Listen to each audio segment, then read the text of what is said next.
If we can stand up and, Mr. Haber, the flag's right there. Would you do the honors, please? I pledge allegiance to the flag of the United States of America and to the republic for which it stands, one nation, under God, indivisible, with liberty and justice for all. Thank you. Okay. Roll call, please. Ms. Philippe. Here. Ms. Garcia.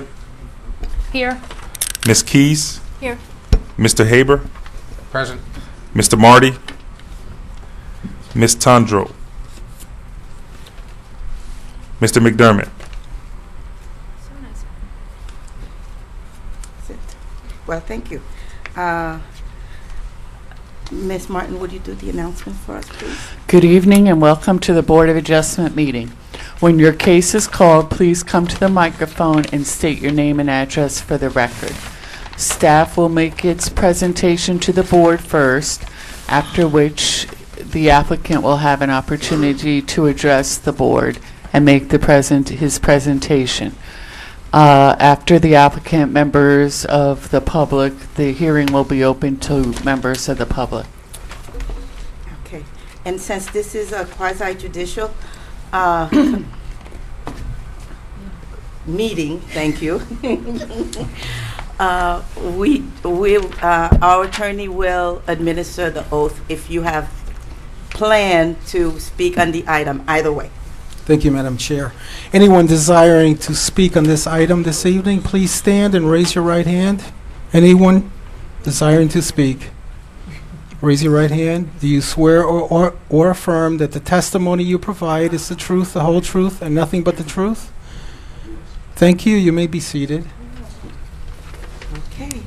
I believe first case, V513, Mid-Bay Miami LLC, 11950 North Bay Shore Drive. Is the applicant here? Oh, okay. Joanne? Okay, he's going to state his name and address for the record. William Prevotel of 11950 North Bay Shore Drive, and I'm a resident of 12,000 North Bay Shore Drive as well. I'm here on behalf of Mid-Bay Miami LLC.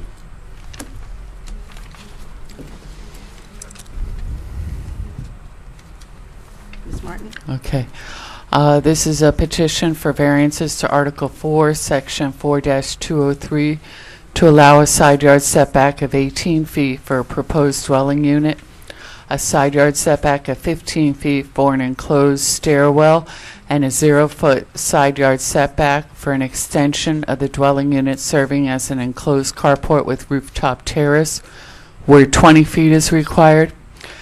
Petition to Article 4, Section 4-203 to allow a rear yard setback of 7 feet for the dwelling unit where 25 feet is required. Petition for variance to Article 5, Section 5-102 to allow balconies on a proposed dwelling unit to extend 10 feet into the required side yard setback and 15 feet into the required rear yard setback, where 5 feet is the maximum extension into the setback permitted, and to allow roofies to extend 15 feet into the required side yard setback and 18 feet into the required rear yard setback, where 5 feet is the maximum extension into the setback permitted. A variance to Article 5, Section 5-110 to allow a side yard setback of 5 feet where 20 feet is required, and a rear yard setback of 0 feet where 10 feet is required for a proposed swimming pool. A variance to Article 5, Section 5-111 to allow a proposed unattached accessory structure to maintain a side yard setback of 5 feet where 20 feet is required, and a rear yard setback of 5 feet where 10 feet is required in the R4 district. Some background information. The applicant wishes to construct a new dwelling unit on the property to be occupied by his family. Since the property is already over the density permitted for the district, He will be combining two of the existing units in the main building so that the density is not increased. The 34,275 square foot property is currently developed as a 3-story, 27-unit apartment building. The proposed dwelling unit is 3 stories with ground-level garage and storage. Each of the 3 stories of a living area is approximately 1,600 square feet for a total of 4,800 square feet. The ground floor garage and storage area is approximately 2,000 square feet. The proposed structure will be encircled with balconies on 3 sides. The proposed structure also has an attached carport rooftop terrace, which extends directly to the side property line and into the rear yard setback. In addition to the principal dwelling unit structure, a swimming pool and cabana are also proposed. Okay, we're going to take the variances one by one. The first variance to allow a side yard setback of 18 feet for the proposed dwelling unit where 20 feet is required. Article 4 states that the required side yard setback is 10% of the lot frontage, a minimum, which in this case is 20 feet. The applicant is proposing to build the dwelling unit at a setback of 18. Although the ground floor garage storage is proposed to have a 20-foot setback, the 3 stories of living area above are proposed at a setback of 18 feet. Staff recommends approval of the variance request with the condition that the new structure has the same exterior paint color as the existing structure. As the 2-foot variance is minimal, especially considering the established side yard setback of the main building, which is 17.34 feet. However, if the variance is granted, the remaining allowable area for balcony encroachment into the setback is 3 feet. Staff finds that the application demonstrates compliance with the criteria set forth in Article 3, Section 3-606. Number 1, although there are no special conditions or circumstances peculiar to the land, structure, or building involved which are not applicable to other properties, the existing multifamily building was developed with side yard setbacks of 16 feet and 17 feet. The proposed setback for the new dwelling unit would be greater with a setback of 18 feet. 2, the unusual circumstances or conditions relating to the side yard setback are present in the neighborhood as well as other multifamily residential properties. Often they are non-conforming with regard to setbacks due to the original construction having taken place decades ago. 3, the requested variance maintains the basic intent and purpose of the LDRs, particularly as it affects the stability and appearance of the neighborhood, in that the 2-foot variance requested is minor and should not affect the stability or appearance of the neighborhood. 4, the literal interpretation of the provisions of these LDRs would not deprive the applicant of rights enjoyed by other properties. However, other properties would also have the right to request minor variances to the LDRs.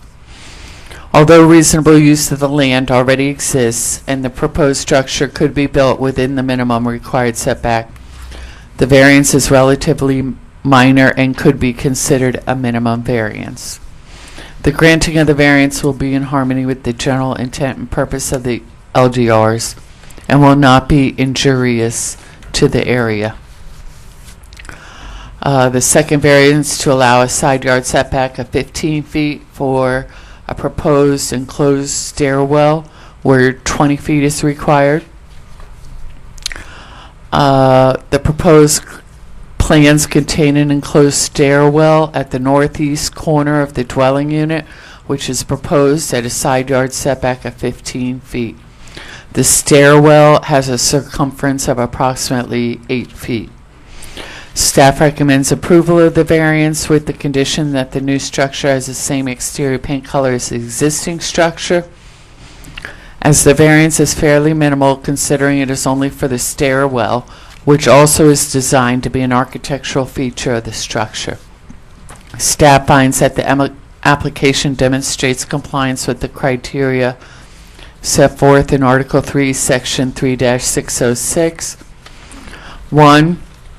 There are special conditions or circumstances peculiar to this structure since it is a separate building with a more modern design, and since the proposed setback variance is only for the enclosed stairwell, which also serves as an architectural feature to the building. 2, the unusual circumstances necessitating the variance are that the variance is strictly for design purposes where the stairwell enclosure is set somewhat apart from the face of the building and therefore encroaches into the side yard setback. In addition, the proposed 18-foot setback to the principal structure means that the stairwell will encroach further into the setback. The condition present in the neighborhood in other multifamily districts is that due to their time of the construction, they do not meet all of the minimum required side yard setbacks. 3, the requested variance maintains the basic intent and purpose of the LDRs, particularly as it affects the stability and appearance of the neighborhood, in that the variance requested is not for the building itself, but a portion of the building, which also serves as an architectural feature. The literal interpretation of the provisions of these LDRs would not deprive the applicant of rights enjoyed by other properties in the same zoning district. However, other properties would also have the right to request minor variances to the LDRs. 5, although reasonable use of the land already exists, the variance could be considered a minimum variance because of the amount of building actually encroaching into the setback. As stated previously, the variance is strictly for the stairwell enclosure. And 6, the granting of the variance will be in harmony with the general intent and purpose of the LDRs and will not be injurious to the area. Variance to allow a 0-foot side yard setback for an extension of the dwelling unit serving as an enclosed carport with rooftop terrace where 20 feet is required. Staff recommends denial of the variance request as the variance is extreme and no hardship exists. In addition, the pool recreation area of the neighboring property is within 20 feet of the property line and thus the proposed structure. There also exists a 5-foot utility easement inside the property line which cannot be built upon unless all utilities consent. Staff finds that the application does not comply with the criteria set forth in Article 3, Section 3-606. 1, there are no circumstances peculiar to the land, building, or structure which are not applicable to other lands in the same zoning district. There are no unusual circumstances or conditions necessitating the variance. 3, the requested variance does not maintain the basic intent and purpose of the LDRs, which is to ensure development in general conformity with the provisions of the general zoning district and not to disregard development standards that are in place to ensure separation and privacy between properties. 4, the literal interpretation of the LDRs will not deprive the applicant of rights enjoyed by other properties, as all other properties must develop according to the same setback requirements. Other similar properties in the same zoning district, including the 2 adjacent properties, do not have rights to and are not developed to the side property line. 5, the variance requested is not the minimum variance that will make possible the reasonable use of the land. Reasonable use of the land already exists as a 27-unit development with parking, carport, deck, and pool amenities. The carport and terrace extension is not a necessity and can be or already are provided for elsewhere on the property. And 6, the variance will not be in harmony with the general intent and purpose of the LDRs, which is to provide appropriate setback requirements to allow for reasonable separations of structures between properties and to prevent the overdevelopment of a property. In addition, although the variance request won't be injurious to the area in the literal sense, it will impact the privacy of the adjoining properties since the proposed structure will abut their pool recreation area. The next variance is a variance to allow a rear yard setback of 7 feet for the dwelling unit where 25 feet is required. The building setback of 7 feet is the garage and storage on the ground floor is proposed with a 7-foot rear setback. The 3 floors of living area above are proposed to have a setback of approximately 21 feet. Staff recommends denial of the variance request as the variance is excessive and no hardship exists. The building is proposed to extend 18 feet into the required rear yard setback to allow for additional storage and terrace area. As previously stated, the entire ground level, which is below flood elevation, is proposed to be garage and storage area. It is staff's opinion that the structure can be built within the required setback or with a minimal setback variance. Staff finds that the application does not comply with the criteria set below in Article 3, Section 3-606. 1. There are no special conditions or circumstances peculiar to the land structure or building involved which are not applicable to other land structures or buildings in the same zoning district. 2. There are no unusual circumstances or conditions necessitating the variance. 3. The requested variance does not maintain the basic intent of the LDRs, which is to ensure development in general conformity with the provisions of the zoning district and to prevent overdevelopment of land parcels.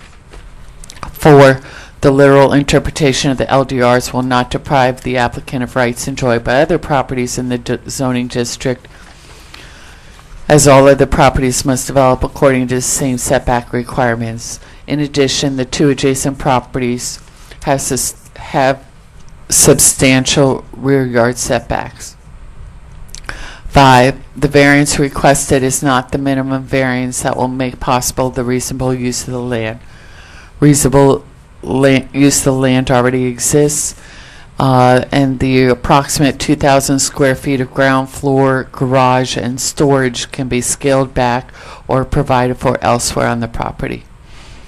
6. The variance will not be in harmony with the general intent and purpose of the LDRs, which is to provide appropriate setback requirements to allow for reasonable separations and unobstructed areas and to prevent the overdevelopment of a property. The next variance is to allow balconies on a proposed dwelling unit to extend 10 feet into the required side yard setback and 15 feet into the required rear yard setback, where 5 feet is the maximum permitted, and to allow roof eaves to extend 15 feet into the required side yard setback and 18 feet into the required rear yard setback, where 5 feet is the maximum permitted. On the sides, the balconies will extend 10 feet into the required 20-foot setback, and the roof eave an additional 5 feet, for a total extension of 15 feet. In the rear, the first floor balcony is proposed to extend 15 feet into the required 25-foot setback. The second and third floor balconies will extend 10 feet into the required 25-foot setback, and the roof eave will extend 18 feet into the required 25-foot setback. Staff recommends denial of the variance request as the protrusion into the required setbacks is excessive and no hardship exists. In addition, the balconies in the side yard will overlook the pool recreation area of the adjoining property. The standard size balcony is 4 to 5 feet, and balconies are permitted to have lawn furniture and plants. In addition, staff finds no reason or hardship for the projection of a roof eave 5 feet beyond the balcony when the required setback is impacted so greatly. The LDRs allow for a balcony and roof eave to extend 5 feet into the required setbacks, which would mean a setback of 15 feet to the side property line and 20 feet to the rear property line, with the roof eaves being in line with the balcony. Since the proposed dwelling unit encroaches into the required setbacks, and since the balcony sizes range from 8 feet in the side to 10 or 11 feet in the rear, the encroachment into the setback is much greater than normal. if the applicant's proposed dwelling unit was constructed within the required building setbacks, then a 5-foot balcony could be constructed surrounding the unit without the need for a variance. Therefore, staff finds that the application does not comply with Article 3, Section 3-606. There are no special conditions or circumstances peculiar to the land, building, or structure that are not applicable to other lands. All multifamily dwelling units are subject to the same regulations regarding balconies and roofies and their encroachment into the setback. 2, there are no unusual circumstances or conditions necessitating the variance, and the conditions are not present in the neighborhood. The other properties in the neighborhood have standard-sized balconies that do not encroach into the setbacks. The requested variance does not maintain the basic intent and purpose of the LDRs, which is to ensure development in general conformity with the provisions of the zoning district. The requested setback variances for the balconies and eave are excessive and intrusive to the adjacent property owners. 4, the literal interpretation of the LDRs would not deprive the applicants of rights enjoyed by other properties, as other properties have not been granted such variances. 5, the variance requested is not the minimum variance that will make possible the reasonable use of the land, as the reasonable use of the land already exists. And 6, the variance will not be in harmony with the general intent and purpose of the LDRs, which is to provide for appropriate setback requirements which allow for reasonable separations of structures between properties. The next variance is to allow a side yard setback of 5 feet where 20 feet is required, and a rear yard setback of 0 feet where 10 feet is required for a proposed swimming pool. The proposed plans provide for a side yard setback of 5 feet and rear yard setback of 0 feet.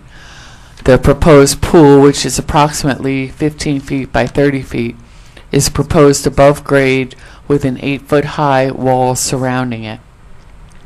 Staff recommends denial of the variance request as the variance is excessive and no hardship exists. The property already contains a large pool. The property is a multifamily development where amenities are shared by residents. Amenities exclusive to a single unit are typical in a single-family residential district, but not necessary or desired in a multifamily residential district. Therefore, staff finds that the application does not comply with the criteria set forth in Article 3, Section 3-606. 1, there are no special conditions or circumstances peculiar to the land, building, or structure.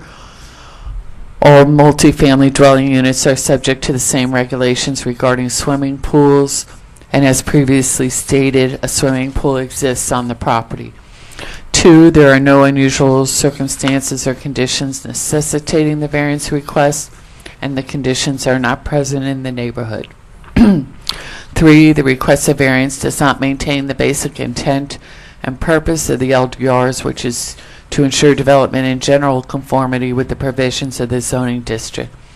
The requested setback variances for the pool are excessive. An additional pool is not necessary. 4, the literal interpretation of the LDRs will not deprive the applicant of rights enjoyed by other properties. In addition, the 2 adjacent properties each have a singular pool that are in general conformity with the required setbacks. 5, the variance requested is not the minimum variance that will make possible the reasonable use of the land, as reasonable use of the land already exists as a multifamily development with amenities, including a pool. 6, the variance will not be in harmony with the general intent and purpose of the LDRs, which is to provide for appropriate setback requirements which allow for reasonable separations of structures between properties and from property boundaries. In addition, it is not the intent of the LDRs to have a single-family residence with its own pool on the same parcel of land that is developed as a multifamily residential complex. And the last variance, to allow a proposed unattached accessory structure, a cabana, to maintain a side yard setback of 5 feet where 20 feet is required, and a rear yard setback of 5 feet where 10 feet is required. The 5-foot, because there is a 5-foot utility easement, the structure must clear the easement. The cabana is an open gazebo-like structure with a supporting wall on the south end of the structure. The cabana is 400 square feet, which is the maximum allowed for such a structure. Staff recommends approval of the side and rear yard setback variances for the cabana, as the structure is located at the south end of the property, which abuts the expansive parking lot of the condominium property to the south. Staff finds that the application complies with the criteria set forth in Article 3, Section 3-606, that special conditions and circumstances exist peculiar to the land structure or building involved, in that the structure is an open recreational amenity located on the water and not adjacent to structures, buildings, or recreation amenities located on the adjacent property. This structure will abut a very large parking lot. 2, the properties to the north and south are also located on the water and have recreation amenities waterside. However, only this property abuts such a large parking lot of an adjoining property. 3, the requested variances maintain the basic intent and purpose of the LDRs, which is to provide for accessory structures in the rear yard. Although the side yard setback variance is extensive, the abutting property will not be negatively impacted by this structure. In addition, the side setback variance will preserve the water views from the building or yard. 4, the literal interpretation of the LDRs would not deprive the applicants of rights commonly enjoyed by other properties, as it is not common for all such properties to have a cabana amenity, nor is it a necessity. 5, the variance requested is not the minimum variance that will make possible the reasonable use of the land, building, or structure. However, it is the minimum variance necessary for a structure of its size to be located on the property without negatively impacting the water views of the first floor residents. And 6, the granting of the variance will be in harmony with the general intent and purpose of the LDRs and will not be injurious to the area. Also, staff recommends that each of the variances, if any, that are approved by the board shall also be conditioned on the applicant applying to the Shoreline Development Review Committee of Miami-Dade County as required by Miami-Dade County Code of Ordinances. In addition, staff recommends that if the committee's recommendations conflict with any variances granted, such variances shall be subject to compliance with the committee's recommendations. Furthermore, all required Miami-Dade County approvals shall be obtained prior to application for building permit.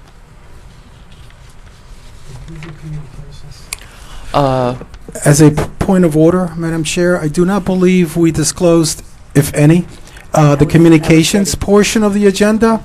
So I welcome you to entertain that before we continue. And before we continue, also let the record show that Mr. McDermott has joined us. And since I know we didn't have prior minutes and all that, so we did move forward. Any communications? I communicated with Mr. Previtel regarding this when he submitted the first plans. Just asked me to look at them, and I said if I look at them, I'd have to divulge that. And I just looked at him briefly, and I know that he has gone back to the building department, has changed him, so I have not communicated regarding that. I was at Mr. Previtel's property this past Friday for an event having nothing to do with this and did not discuss it. Anyone else? Okay, thank you. And Also at the time, I don't know if you want me to do this now, but I have several letters of objection that I'm going to have to put into the record at some point. There's at least 15 of them. I don't know if I'm supposed to do it now or not. Well, how about if we hear the applicant, and then we can go ahead and hear his case and entertain any other comments. Okay, Mr. Prevotel?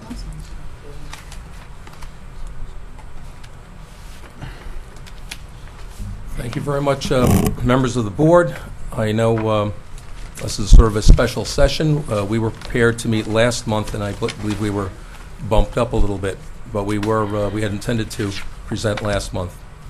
I'd like to also thank the staff for taking their time to consider this in a remarkably minutiae way. I had hoped for complete acceptance of our proposal, having worked through it and showing the merits of it and the genesis of it, of why exactly everything is the way it is. And but I'd like to, I won't make a big issue of it, but I'd like to point out that the same staff that has denied parts of our very modest project, a project that's about 1/10,000th the size of Biscayne Landing, wholeheartedly recommended this for Biscayne Landing without as much as a peep. Nothing went on with this. And if you don't know, we have a 191-unit project on 135th Street that's been approved. The lots have been combined. There are no variances because they combined the lots. We gave up the alleys, a T-shaped alley. We gave up the zone. We gave up bonus credits. And there was not a picture of a mailbox, let alone the 600 cars, the 1,000 people there, anything. I'm sorry that I'm not a large-scale developer from outside of the city, because I'd stand a much better chance of presenting tonight. But I am a resident, and I was trying to do something nice within our community, and I'll go ahead to present that and really hope for the best. But it's very disappointing that it seems everything in our city is twisted in a certain way.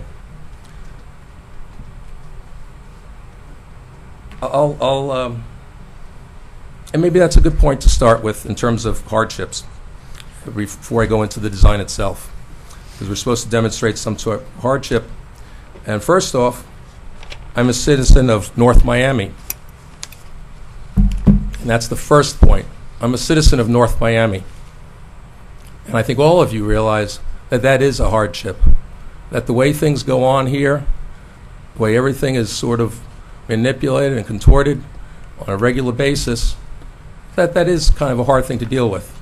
My property, we're business owners. We have a 27-unit apartment building, rental building. This is competition.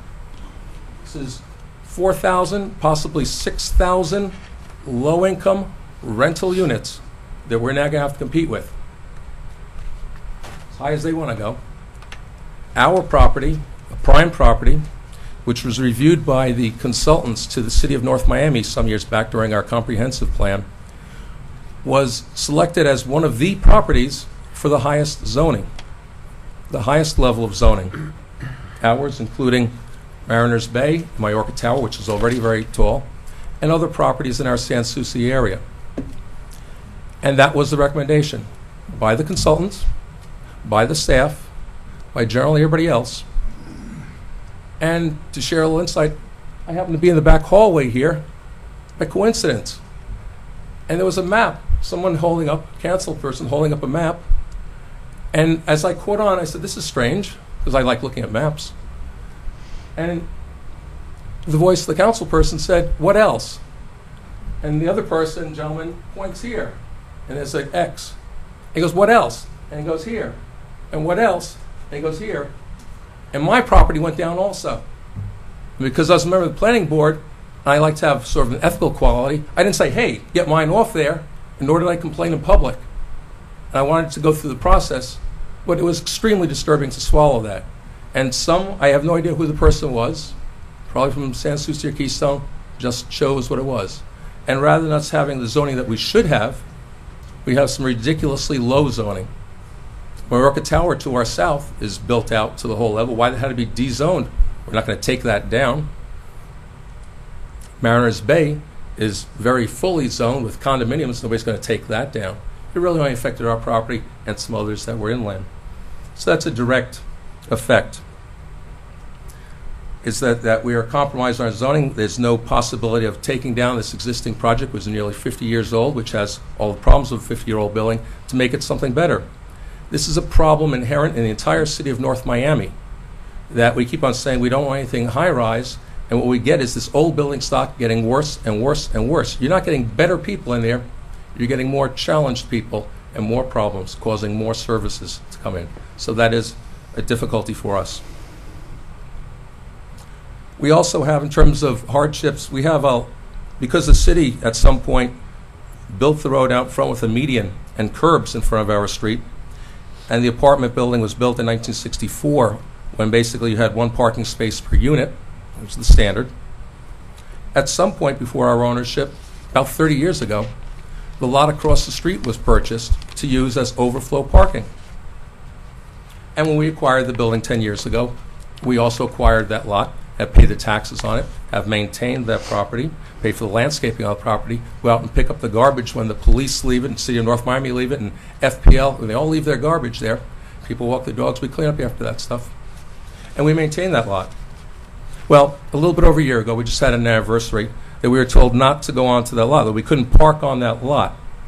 So this is the City of North Miami has compromised our parking situation, yet they've also compromised our usage of the lot. The logic is that an anonymous complaint came in to say, you can't park there. So then we said, oh, we're not allowed to park, we have to move everybody off onto the street. Our city staff gives the reason we have to pave it over.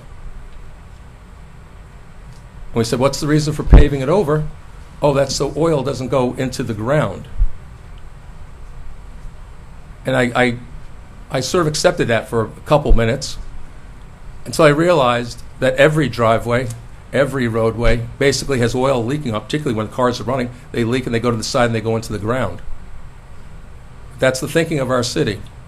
On top of that, get this, they want it paved because of the oil, but you're allowed to do permeable pavers. And I live in North Miami. That's what I'm telling you. It's not easy here in North Miami.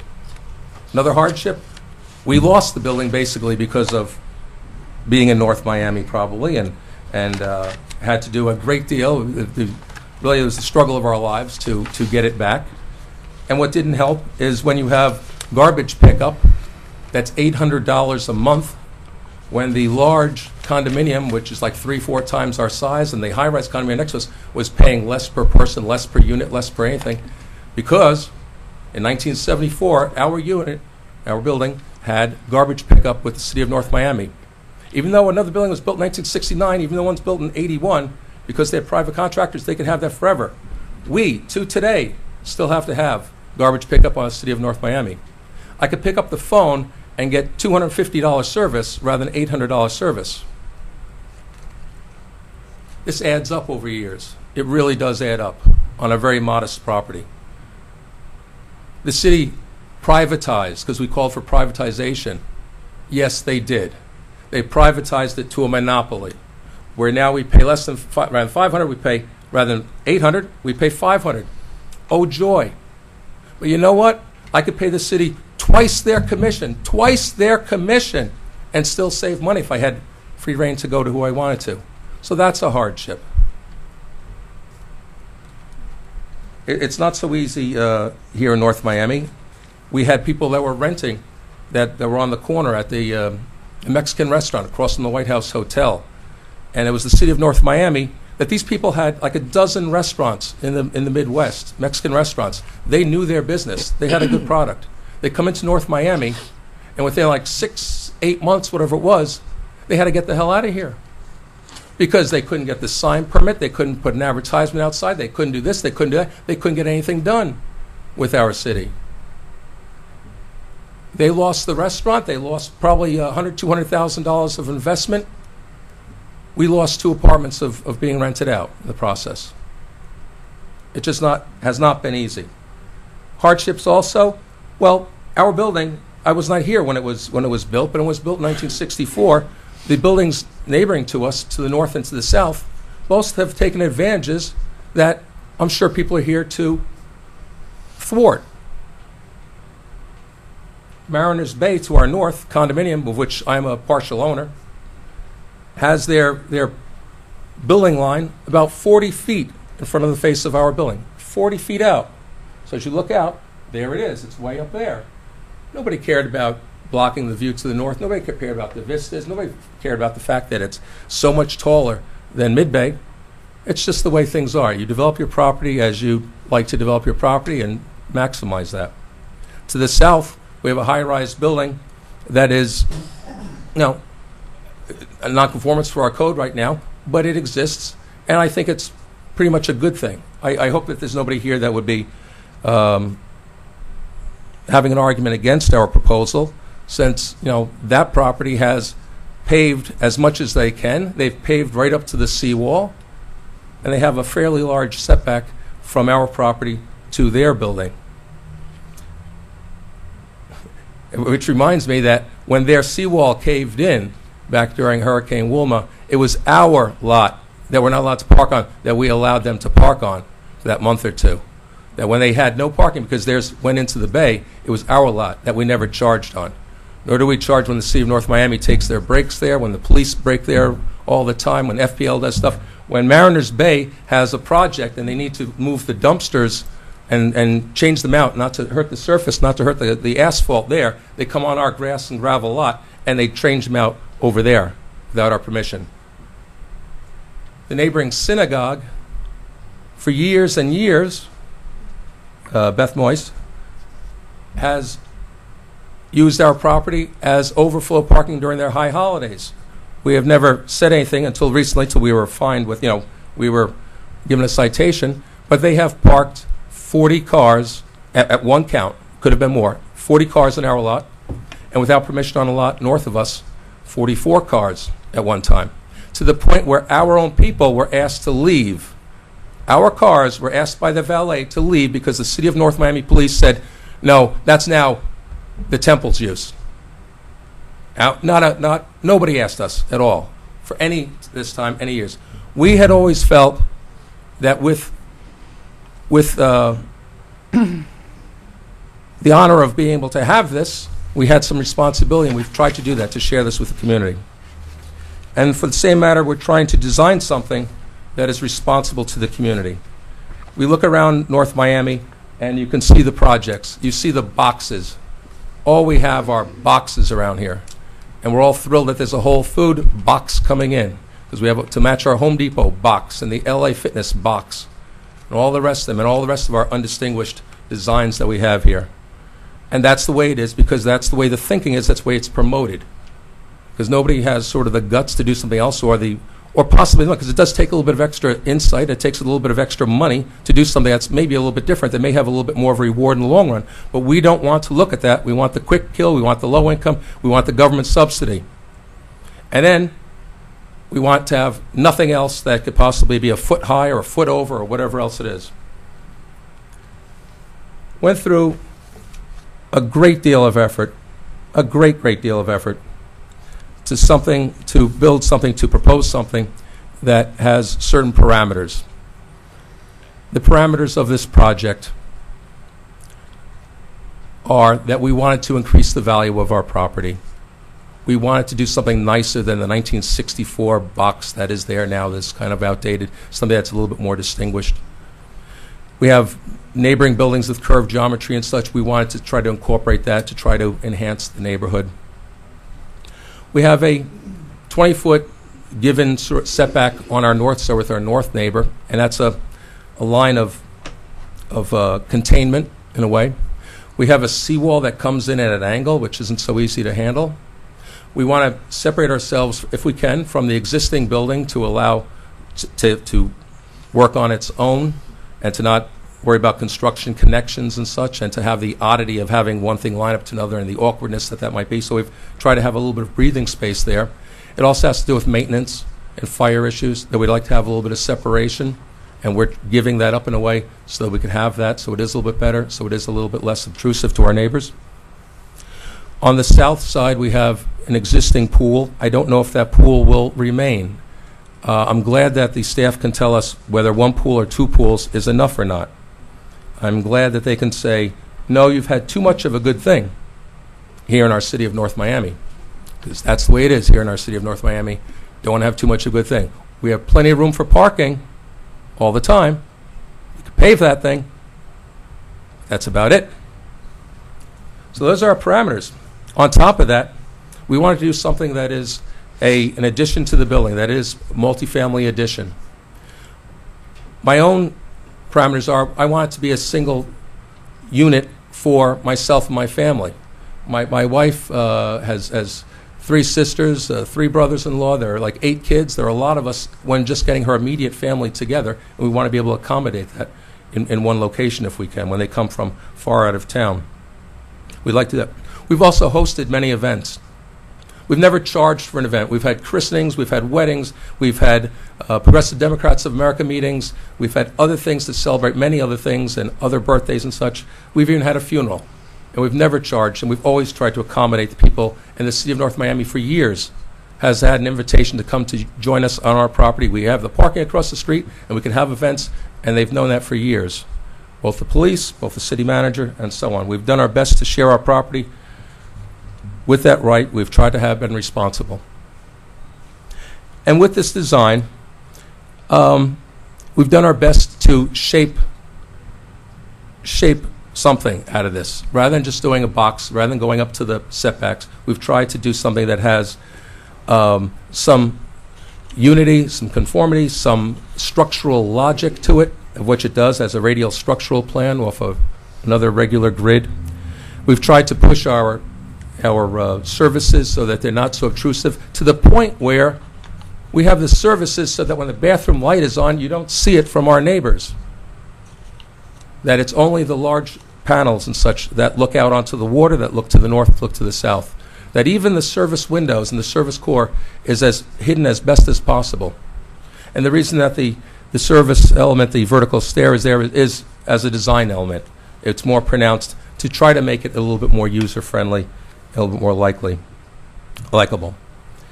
We also have to consider that we have to allow for, in this site, as the site does flood, our neighbors, Mariners Bay to the north, are elevated a number of feet higher than we are,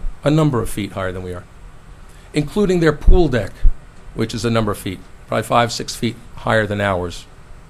To the south, Majorca Tower, they're pretty much as low as we are, but then their pool is elevated, because when the big waves come over, we've gone through this, it's not so great to get all the seawater into your pool, and then you got to go through that whole process and such. So their pool deck, which is on the corner, right up against the seawall, they have a deck and a seawall, it's right there.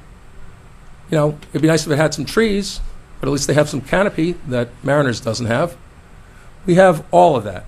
We have covered space, we have a pool up to the edge, it's raised up, it's even structurally designed, our pool, in a curve so that as the wave action comes in, it will greatest resist it and deflect it.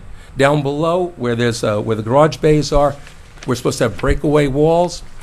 We would have a garage-type door which could be opened during the hurricanes, which allows the water to freely go through without doing damage to the property. It takes most of the emphasis away from the north neighbor and mostly out towards the center part of the bay. We've tried to do that. We've tried to emphasize that. We are going to the extra costs of incorporating curves. It's not a cheap thing. It's not an easy thing to design in. It's not something to integrate so easily. It's taken, maybe I'm not that skilled, but it's taken a damn long time to come up with something that is so molded into place. And on top of that, we'd like to have a usable roof deck, which also doesn't seem to be promoted here in Miami. You would think that we would, as one of the guidelines of every construction here, you'd say, hey, you have to have overhangs, excessive overhangs, so you could shade, so you can cut down on the electricity. Maybe so you could use that upper roof area, maybe as something useful. Maybe for greenscaping, maybe for solar panels, maybe for water collection and recycling. But we don't want to really think that far. We like the box, and we're limited to X amount of square feet, and we get the boxes continuously. This is trying to do something that's maybe a little bit different, that may be a little bit more progressive, that may have a little bit more of a return in the end. If I may, I don't think it was in your original packet. I'm sure you've all gone through the original packet. But if I may, I have some photographs of our property and the neighboring property. May I pass those out?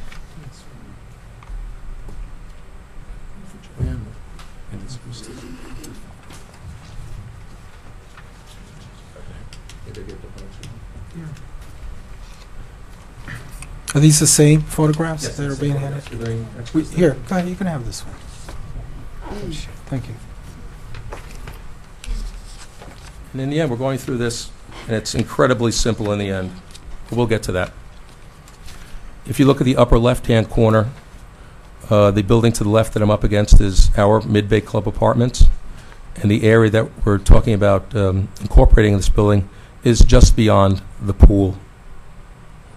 And you could see there's a large barrier of trees, of which this design also retains the biggest and best trees. No easy feat that would keep the screening. If you go down, second shot on the left, it gets a little bit closer, and you can see that it's land that we have that's not necessarily as usable as the rest of our land. But please note, on the second shot on the left, the alignment of the roof, our roof, with our neighboring building, Mariners Bay. Notice that it's about 40 feet, 30 to 40 feet projecting out from our building. Notice also that it's higher than our building. Notice also that it's probably a 40-foot blank wall. That was taken into consideration so that we don't compromise people's views. There is a unit to the left, and that unit to the left looks over our roof, and it has incredible views to the west. Incredible views to the west. They will still be able to see the city of Miami skyline. And if anything, it will just compromise a small segment of their view at about 45 degrees, if that. It's a very small radian. And on that same photograph, if you look to the right, you'll see a single sliding glass door. That only happens on the end units. Mariners Bay has 10 units across that backside, across the water side. All of the units have 4 sliding glass doors directly on the water onto a continuous balcony, plus a bedroom window, plus a breakfast nook window. So the predominant windows and all the windows in all those units are preserved. This unit is a little bit special that as it turns the corner, not only does it have every one of those same units, massive amount of glass onto Biscayne Bay unobstructed, it just happens to have one extra balcony door, and it's not their living area, it's a bedroom. So we're not compromising anyone's view. Down below, you'll see that if there was a view, they're blocked by the trees anyway. If you go to the lower left, you'll see that that's sort of a close-up of the area that we're proposing to build on, showing that corner of our property, showing that there's a lot of vegetation to the north, and you can see that there's a curve to the seawall. We'll be taking out our faux beach. We have sand and a couple plantings there that we've had for a number of years. The people have enjoyed having the faux beach. We'll relocate that. And hopefully we'll be able to put in new docks at some point so that the people that have used the kayaks that we provide will be able to have those and other small craft.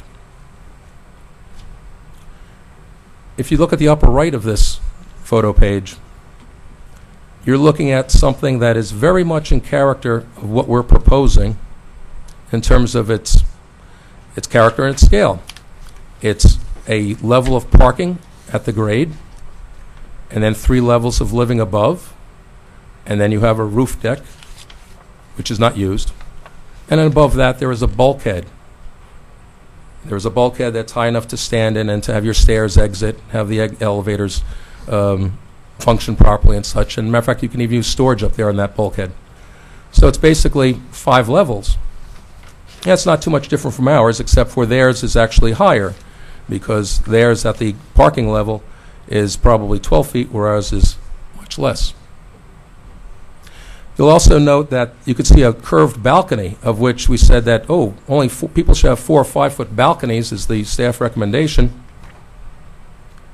which is great, because, I do a Sunday night run to the beach, and I've been through many parts of this town, and it seems like there are a lot of balconies that are bigger than 4 or 5 feet, including Mariners Bay, where that bubbled area is a whole lot more than 4 or 5 feet. You can put your table in there and chairs all around it and lounge chairs, and you're going out probably 10, 12 feet at that bubble. The rest of the balcony is probably about 6 feet because you can just about lie down in it. So already we're beyond it, and that's consistent balconies all the way around. If you look to the slide to the right, the next one down, you'll see that basically we're lining up with the blank part of Mariners Bay, the building to the north.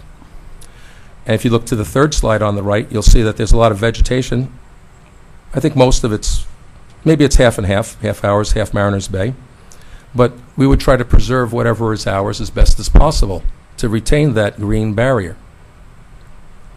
And on the last slide on the right is our neighbors to the south.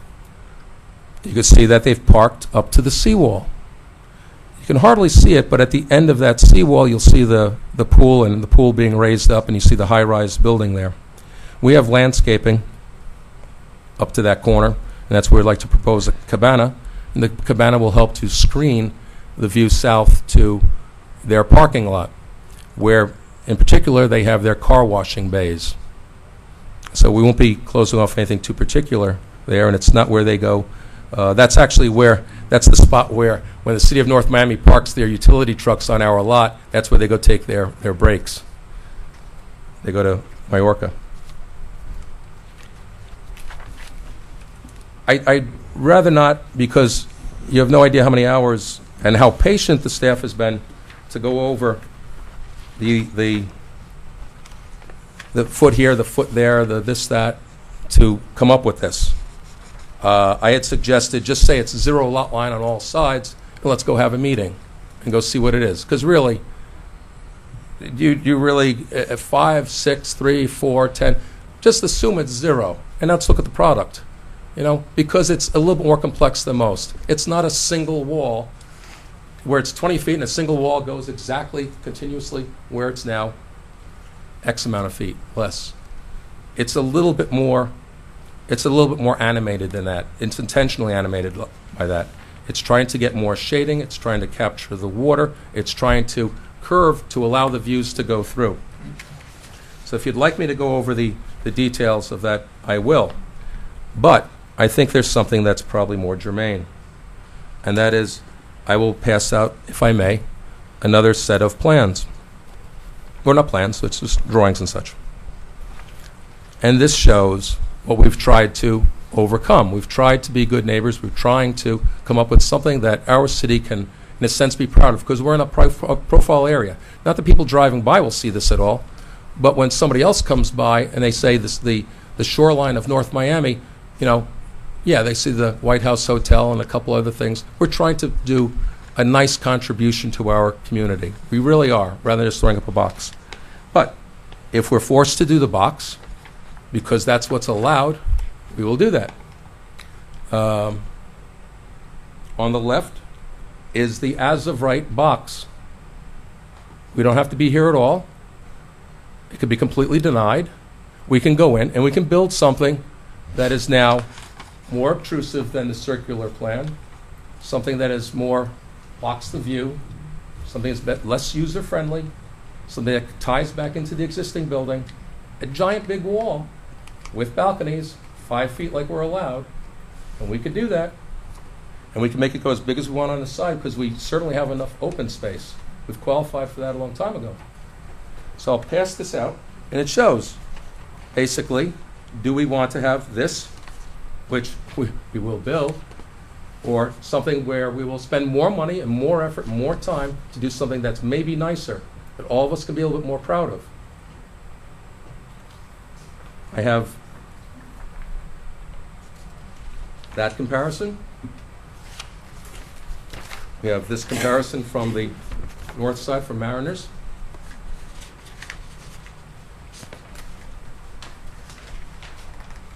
We have another similar drawing. If I can get it out.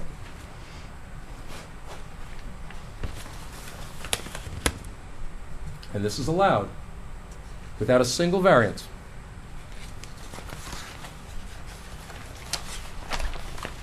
And we have this. It shows what could be, something that comes out even further. I left the pool for discussion's sake as a point of reference. See the pool in both locations. In the one as of right, we can go further into the pool with both the building and the balcony, and in which case we'll call it a deconstructivist project. It's a Carlos Zapata-esque type project, and we'll bring it out, and we'll bring it all the way up to the other building, and we'll approach our neighbors that way.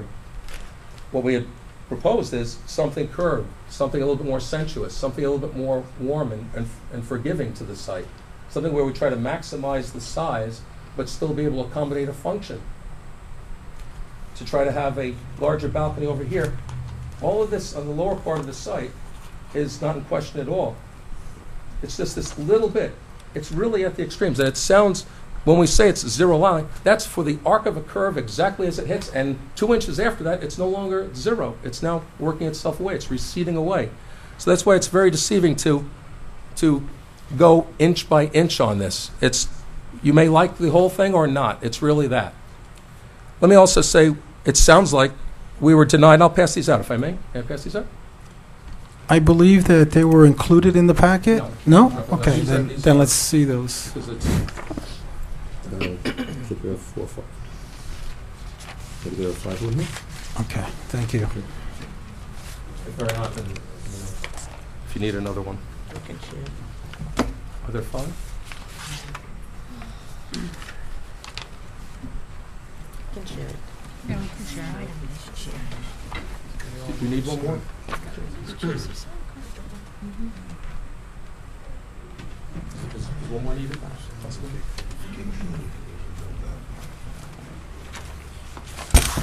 Now, there was an argument against the pool. We've tried to make an argument for the pool. It's the living level for this house is really raised up. It's above the area that is in the flood zone. So the first area, first flight with the glass in it, is the living level. And that's why it goes out onto the pool. That's why the pool deck is raised a little bit. It's to accommodate the living functions rather than going downstairs further and further and then having the pool itself be engulfed by waves in the next storm and the sand and everything else that comes with it. What it does also, but no one seems to care, is that if we're bringing our cars up along the edge of the property along the north side, and if we build a pool there, then we're probably not going to be parking there. It's really kind of a nice function. It's a pool right adjacent to Mariners Bay Pool to our north. It's a green space, a leisure space next to another leisure space, and we thought they would complement each other. But if it's not there, I guess nothing stops us from going up, because we do have a parking problem, if I mentioned earlier. We have a parking problem, and you would possibly go right up to the seawall, I guess, and we could park there.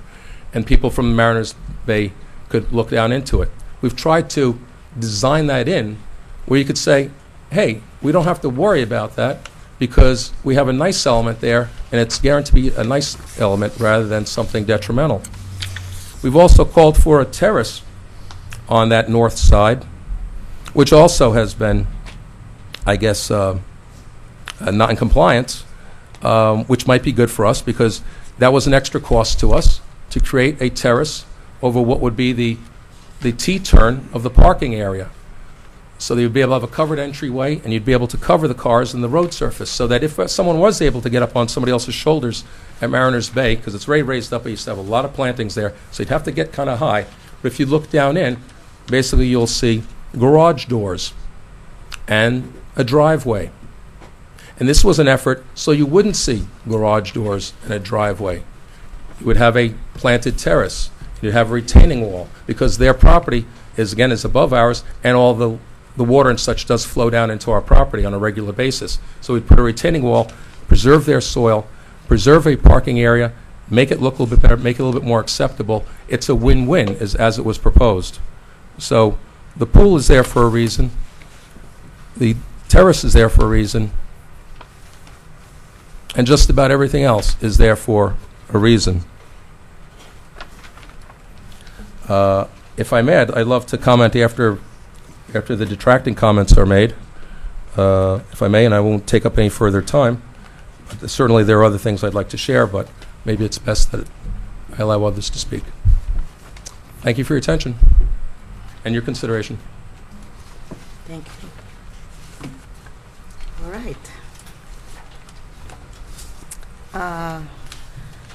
Would like to open for comment. Anyone here for or against? I do see quite a bit of people, so you may come up. But if someone has already said, and I'm just trying to make sure that we keep within, I'm not trying to stop anyone, but if someone have already spoken and said something pretty much along the line of what you wanted to say, so instead of coming up and saying the same thing, let someone else have the opportunity if they have something different to say. Okay? So, first individual, come up. Come up, please state your name and address. Good evening. My name is George Raycraft. I live at 12,000 North Bayshore Drive, Mariners Bay. Is your mic on? I'm sorry. Is the light, the little green light there on? Is that better? That's much better. Okay, I better step back. My name is George Raycraft. I live at 12,000 North Bayshore Drive. That's Mariners Bay condominium, the property directly north to the subject property. First of all, let me say I'm very happy living in North Miami. I don't know what all that was about, but so far so good for me. I wanted to address several comments about this thing. It came to my attention, I guess yesterday or so, that the Shoreline Review Committee needs to review this application, and that in their regulations, both the city and the applicant are supposed to notify them of this proposal prior to any hearings on it. And so I have concern that I don't know whether those notifications have been made or not, but I'm concerned that any ruling this board may make tonight may influence their decision. And so I would encourage you to either postpone this meeting or not to make any recommendations, provisional or otherwise, until the proper procedures have been followed. But you're the attorney and I am not, so but that's a comment. I also don't think that this application, from what I've seen of it, is complete enough to make a judgment on what exactly this unit is. We can see that there's a 3-floor living arrangement going on here, but there are no interior plans for that. So I can't say for sure whether that's 1 unit or 3 units. And given the over-density of the property at the moment, I think that's an issue, and that ought to have been made plain and clear prior to this meeting. Similarly, with the tower that staff describes as a staircase going up 4 stories, in the plans, I can't see if that's a staircase, and I can't see if that's an elevator. But given the fact that it extends into the setbacks, I think that ought to be made clear to this committee and Shoreline and anyone else who would review this. So, I also, although I hear in the proposal that there's a plan to combine 2 of the current rental units, so the density issue doesn't go any higher than it already is. I don't see any plans for that. So those are my issues with just the application itself. Now to get on to the subject at hand, first of all, I'm going to speak as we, because I'm representing the 17 letters that were handed in today. I've been asked to represent them. That represents 20 units in Mariners Bay condominium, which is half of the population there, half of the units. On the very most basic level, we were opposed to this project because it is patently absurd to suggest that a 45-foot building built directly south of us is not going to obstruct our view of the bay. And to compare that 45-foot structure to palm trees on the property line is mind-boggling. So we're opposed to it in general because it blocks the view. But also, we think this is an inappropriate use of the land. This is, if it is indeed a single-family home, this is a multi-family zoned area, and to add a single-family home into multi-family area, we think is an inappropriate use, and really taking great advantage of the zoning laws there. Okay, just to go through the staff recommendations, although in general we're happy with the staff recommendations, the whole purpose of a variance, okay, is to solve a hardship, okay, and not a hardship because you have to live in North Miami. You know, you choose to live here. That's not a hardship, but rather the use of the land, the hardship as it relates to the use of the land. To suggest that your architecture is beautiful but violates the zoning is an argument that I don't quite understand. He could have circular balconies and all that stuff. He just can't have them, in my opinion, inside the setbacks. So in the first instance here, where staff recommends to approve the setback on the north side, which of course is our side, at 18 feet instead of the 20, what I think that the applicant has failed to prove here is a hardship. I don't know what his hardship is to be granted the extra 2 feet. Now, I understand that the existing building is 17 feet, but that building was built a long time ago before the current zoning laws came into effect. And to suggest that only only extending 2 feet into the setback as versus 3 of the existing building, he sounds like he's trying to make that some sort of a generous offer on his part. And what he really needs to prove, and I believe he's failed to prove, if there's some hardship as to why he should have any extension whatsoever into that setback, the setback of 20 feet. Okay. So that, that's the kind of argument that I'm making here. I can go through this point by point, but what the applicant has failed to present to you is any hardship as it relates to the zoning of the existing property that one could take seriously as we discuss a 45-story tall, 7,000 square foot, single-family addition. I mean, where's the hardship start? And you can't, to suggest that he can't solve his problems architecturally within the setbacks, the existing setbacks, is absurd. But nonetheless, he has failed to make any argument, any persuasive argument, any argument at all, actually, that he has a hardship. Okay, so that's the first one. So although I'll grant staff that is a relatively minor variance, no hardship has been proven to grant it.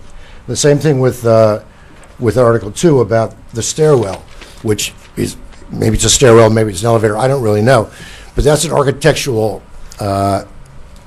addition to the building, okay? And there's no reason, for instance, that same stairwell, elevator, whatever it is, instead of being on the northeast corner, couldn't be on the southwest corner, and therefore within the setback. So I once again, I don't see any hardship there at all. Although we generally agree, obviously we agree with the rest of the staff's recommendations to deny the other setbacks. For Mr. Previtel to come and stand before you and suggest that some sort of he has some hardship with the pool, this is pool number 2, because he can't put it in south of this structure because pool number 1 is in the way. Maybe I'm missing something here, but I don't see the hardship. Okay. If Mr. Previtel, as he just said, wants to build a box within the existing setbacks, well, I suppose he should do that. If he wants to build an ugly building, as he calls it, and live in an ugly building, he's right. I guess by right he has the right to do that. Okay, but okay. The only other thing that the staff, the staff approved the cabana, which we don't have any problem with. We think that's an appropriate use. But there's a couple of things that the staff didn't mention in this thing, and that in order to get access to this structure, the applicant is proposing that one of the parking spaces in the front of the existing rental be taken out and be used as the entrance to a driveway that will bring him along the north side of his building, the south side of ours, to this proposed structure where there are 2 garages. So Mariners Bay, first of all, he'd be reducing his parking spaces by 1, which by own admission he's short of. Okay, but now we will have traffic going back and forth on the north side of his property, the south side of ours, and we're not happy about that. And that's in a setback, and we don't think it should be allowed. Okay. And I think that's pretty much what I have to say. We We're not happy about it. I think the applicant's completely and totally failed to show any hardship whatsoever as it relates to zoning and to building and setbacks. And we strongly encourage you, first of all, not to make any ruling at all tonight until the Shoreline Review Committee has a chance, but not to grant any of these variances at all. We just failed to prove any hardship, and it's an intrusion on our visual lines, the traffic that would be generated. Granted, it's only two-car garage, but still, there's no traffic now. So now we have a thoroughfare where once there was none, and once there was landscaping. Okay? And so, thank you very much. That's what.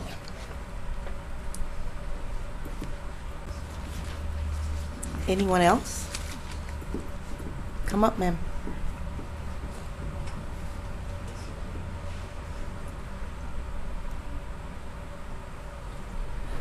Eileen Previtel, 12000 North Bayshore Drive, which is Mariners Bay, which is the building next to the 27-unit apartment that we own. The first thing that caught me was that Mr. Raycraft is my next door neighbor. We live on the first floor. We're the second apartment in. And that whole south part of Mariners Bay is a parking lot. So when he says that we're going to have traffic, I mean, we have at Mid-Bay a parking lot with traffic all of the time. The other thing is, Mid-Bay was built a long time ago. I am sure that there were empty lots that Mid-Bay used for parking. But along came Mariners Bay. Do you think that they asked Mid-Bay, hey, I'm going to block your view? I don't think so. Do you think Mallorca on the south worried about whether their balconies were going to look down on our property or our pool? I don't think so. I love Mariners Bay. I live there. We have the most fabulous view. But Mid-Bay also has a spectacular view that you cannot match anywhere. The building is getting older. It needs repair. It needs things. There's so many condos that are for rent that are a competition for us. We're trying to do something nice. We have always tried to be good neighbors. We participate in many civil activities. I wouldn't do anything to hurt Mariners Bay, but of course nobody asked them when they built that building, hey, you're 45 feet in front of me. Now maybe somebody on the 4th floor of Mariners Bay decided to buy that apartment that looks at the top of our roof. It wouldn't be my liking. The people on the 2nd floor and the 3rd floor that look at our building or trees have no view. So I don't know whose view we're going to be blocking. If that's, if that's a consideration. My son has worked very hard on this, and he has a master's from Columbia University in architecture on scholarship. This isn't some fly-by-night thing that he just dreamed up. We decided to buy that building because of the location, because it is in North Miami. We've been trying to improve North Miami with committees that we belong to, with interests that we've exposed ourselves to, and I don't know what more could be wanted. We're good neighbors, and if we can build a nice addition, that's great. If we have to build a square box, then so be it. Thank you very much.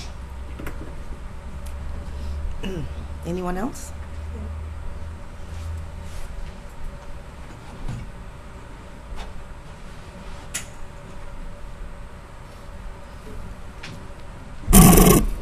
Tina Gay Dorville, 110 Northeast 129th Street. I'm That's sorry, it. Mr. Attorney, this young lady came in late. I don't think she took the oath. Yeah. Did you take the oath? I'm sorry. No, Okay. I did If you would like to speak this evening in this matter, please take the oath. Okay. I urge you, just raise your right hand. Do you swear or affirm that the testimony you provide is the truth, the whole truth, and nothing but the truth? I do. Thank you. You may proceed. Thank you.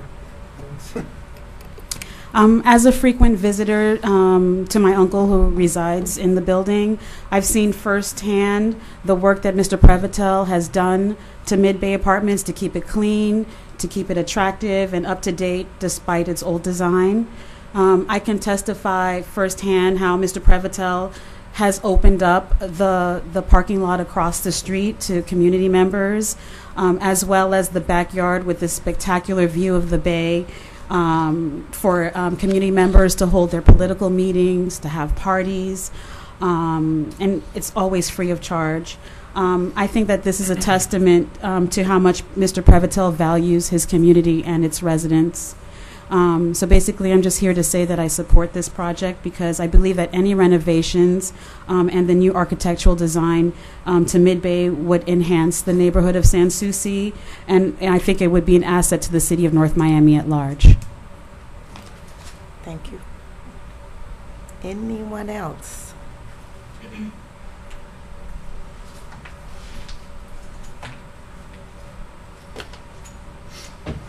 Good evening. My name is Mike Latta. I reside at 12500 Northeast 15th Avenue in North Miami.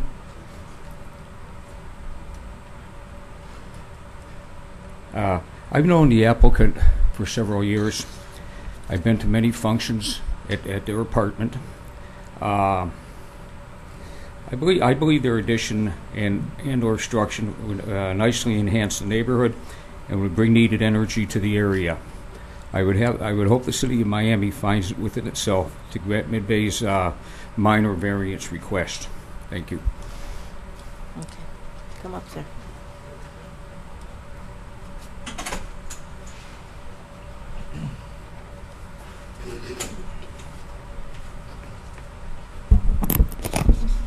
Hello, my name is Vasti Dorville.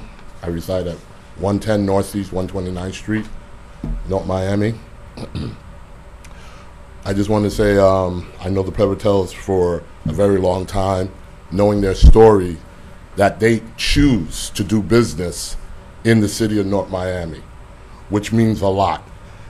I understand that he's not a corporate giant, but he's a small businessman. Therefore, that would bring in the thing of what the person who was against is saying, that he doesn't have a hardship. Anybody who's a small business person has a hardship. For you to have a business struggling and running and trying to make it profitable in this climate is a struggle. So if you're saying that this guy does not have a hardship, you must not understand the economics that we have today. He's not a big company. He doesn't own billions. He's not a big bank. He's a guy who came to North Miami but willing to start a business, which would improve our city. Now our city is now on television. And what that's going to bring is more business and makes us look good. I understand that most of the people who are against it is because of the view, which I'm understanding and I'm hearing, which is not, I mean, if you look at it, there's two differences. It's one, two, you're going to get it regardless. One is just going to make it look better, more beautiful, which what we want to show as North Miami. You have it that it's an all-American city, so let's start acting like it. The hardship is there. We all understand that. So I don't even understand where, by him just being a businessman in this climate, shows that you have a hardship. So what we want to do, and it's also going to show a stance to other small business people, that North Miami is on your side. Because regardless what he is, he's not a big corporate company. He doesn't have big expensive lawyers, because if he was this guy, we wouldn't even be here, because his lawyers would have taken care of it. This is a guy who lives in the city, who basically works in the city, whose children goes to the city schools, So that means he is part of North Miami. So whatever he's doing is going to better North Miami because he lives here. So it's in his view and his priority to make this city beautiful. So if we do give him that parts that he need, will actually help us as a community. Thank you. Thank you. Ma'am? I wasn't sworn in earlier. You weren't sworn in? Okay. Raise your right hand, please. Do you swear or affirm that the testimony you provide is the truth, the whole truth, and nothing but the truth? Yes, I do. Thank you. You may proceed. Okay. My name is Jane Maynor. I live at 12,000 North Bayshore Drive, which is Mariners Bay. And as a real estate broker, I just want to add a little different twist that you possibly haven't heard tonight. I do sell and represent some of the owners at Mariners Bay, and more specifically the south end of Mariners Bay, which would be most affected by what's done at Mid-Bay, has already expressed a concern to me that the value of their property would go down if this variance is granted. And I think the Prevotels are wonderful neighbors, and I think Mr. Prevotel has designed a very attractive looking building. It's not anything personal, but the balcony, as Mrs. Prevotel was saying, you have no view but to their building. That's somewhat true, but it's somewhat untrue. From the balcony of those 6 units that are on the south end of the building, while they do face directly to the south and see the Mid-Bay apartments, from the balcony you also have the water view, which it's our understanding from looking at the plans that water view would be somewhat compromised and limited with the new structure that they're proposing to build. And Mariners Bay has 46 unit owners, while I live at completely the other end of the building and would not be affected by this with my dwelling unit. Our main amenity to the building is the bayfront pool that we have. The bayfront pool, our sun deck, our barbecue area, all of the amenities that we pay a premium for to live at Mariners Bay. The consensus of many of the residents is that that amenity would be compromised, and therefore their quality of life and the value of their property could be devalued. And I would just like to make that statement. I would hope that there is a compromise that the Prevotels can accomplish what they're trying to do on their property without affecting the residents of Mariners Bay. Thank you. I apologize to the committee. I also had not been sworn. I'm sorry, but you need to speak in the... Yes, I apologize. I had not been sworn. I had not planned to speak, but have decided to do so. Again, my apologies. It's okay. Please raise your right hand. Do you swear or affirm that the testimony you provide is the truth, the whole truth, and nothing but the truth? I do, sir. Thank you. You may proceed. The 2 points I wanted to make is that one, at a condo board... I'm sorry? Name and address. Oh, I'm sorry. George Slike, 12,000 North Bayshore Drive, which is Mariners Bay. And I've been a resident of North Miami since 2001 with a minor return back to D.C. because of employment. What I had not planned to speak until I heard a couple things that I had hoped to get some clarification on. One, at a presentation on Monday evening at our Condo Board Association, we were advised by Mr. Prevotel that only 1 unit of their building would be given up to qualify for this property. At today's presentation, I believe heard him say that they would have to give up 2 units. That kind of disturbs me that I heard one thing on Monday night and I hear something else now. The other thing that I wanted to ask you to consider is that there's been discussion about the age of many of the buildings. And that's true. There are a lot of buildings that were built a long time ago. I believe that one of the purpose for zonings and for regulations such as you on the board work with is to try to bring some standardization and try to keep things within a norm. At this particular time, I'm also one of the letters that you will find that is in opposition to this particular project, because I believe that those zoning laws were established for normalcy, for everything to try to remain constant as much as possible. And I have not heard, as I heard Mr. Raycraft say, and I won't beat a dead horse in this case, that there have been no specific hardships mentioned that would prohibit them from building a building on their particular lot. So I would just ask you to consider those points, please, in your discussion. I thank you very much. Thank you. Anyone else? Okay. Thank you.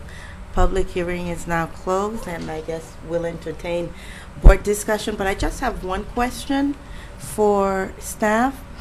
I've heard the term Shoreline Development Committee thrown out a couple of times. Mhm. Is that similar to, I know when we've done, what do you call them? These decks and all of these things. A lot of time we know that the applicant has to go through Durham, and are they on the same level as that in terms of, you know, Oh, like approval? the docks, you mean, like Yeah. on the bay, because they had to get various agencies, Army Corps, Engineer, DEP. One guy did get a letter. As it turns out, single-family residences are normally exempt from their regulations, and he had a letter from the Shoreline Review Committee. But so we don't really have, it seems, that many properties that would be affected by the Shoreline Review Committee or would require review or what have you. So it's kind of, you know, something that at least I wasn't aware of, that this would be required of this property. But I did talk to the guy in Dade County today, and he said yes, they do have to review it. And he even, you know, said, you know, they would have preferred to review it before it even comes to this board, because they don't really want any, you know, decisions made or judgments made without their review first. So, and he said it's incumbent upon the applicant to apply on his own, you know, to make the application, not the city make the application for him, but the applicant makes the application and pays all the fees and goes to the meeting, and then the committee will provide us with a written recommendation. And one other thing, you know, I noticed in their regulations, I was a little worried because actually, you know, I mean, I had already done all my staff report and everything after this came to light. I was a little worried because actually it seems some of their requirements are even, you know, stricter than ours. So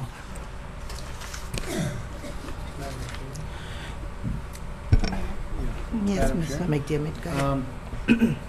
In listening to what staff says, it would seem that they should really go to that committee before they come here and make the application here, because we may be doing all this for naught, really, in the end.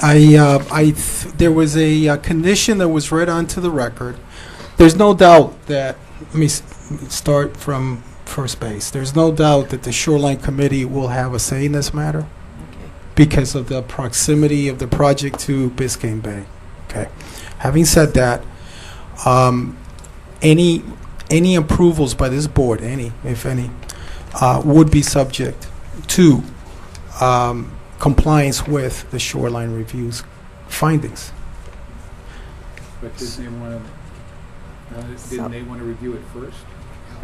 It's not, I mean, it's not, if you deny, for example, what is there to review if you were to deny all the variances this evening? There's nothing to review.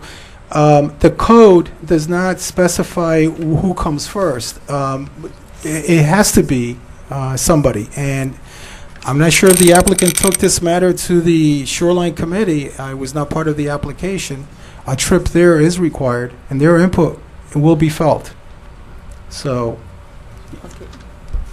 I was afraid this was going to happen, and I just want to make sure that we're all in agreement up here that we hear this tonight and we make some decisions no matter what happens with the Shoreline Committee and their application. that we go through the process and not delay this any further, because what we're going to run into is what comes first, who's supposed to start the process, etc.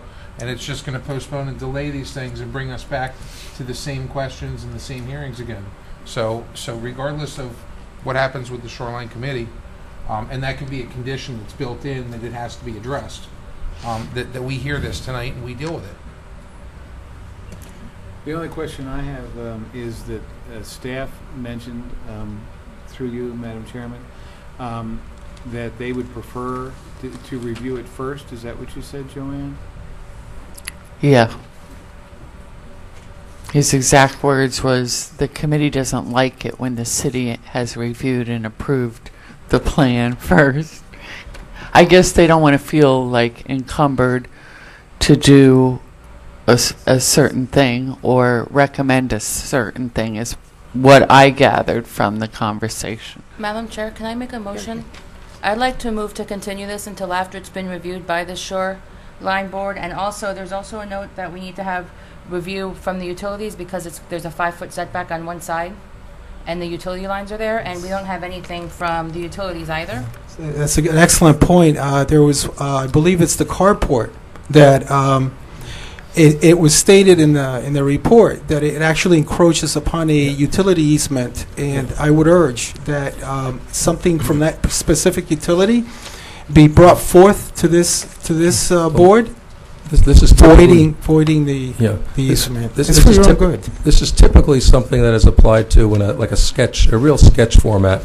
We've gone to the length of, if you gave it to an experienced contractor, they could build this. They really could build this. It's reinforced concrete, and you see where the windows are, the sizes are, it's all to scale, they could build it. I think it could be reviewed with the provision that we still have to get easements, and we had discussed with staff about that regarding the utility easements. But if it was approved, it would be conditional on easements, easing whatever, a relief or some consideration of the easements. And if that was the case, if they were not able to get that, then we would back off that 5 feet.